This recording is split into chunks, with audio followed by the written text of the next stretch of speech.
పూరు వెళ్ళి రామచంద్రమూర్తి విఘ్నేశ్వరుడికి నమస్కారం చేసి ఇక్కడి నుంచి నేను సేతువు కడుతున్నానన్నాడు. వెంటనే మేనమామ కదా మరి శ్రీ మహావిష్ణువు రామావతారంలో వచ్చారు, మనుష్యుడిగా ప్రవర్తిస్తున్నాడు, అందుకని మేనమామనంటే ఒప్పుకోడు.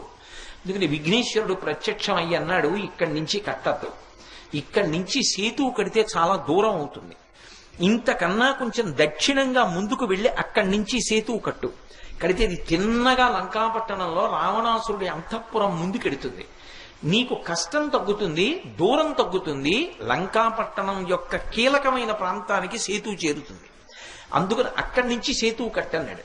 అక్కడి నుంచి రాముడు సేతువు కట్టి ప్రయాణం చేసి వెళ్ళాడు.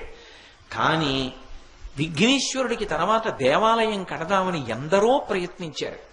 కానీ అక్కడ గుడి కడదామన్నా, గోడ కడదామన్నా, తలుపు పెడదామన్నా ఆయన ఒప్పుకోడు, విఘ్నం వస్తుంది. ఎందుకని అంటే చాలా మందికి కలలో కనపడి చెప్పాడు, నా మేనమావ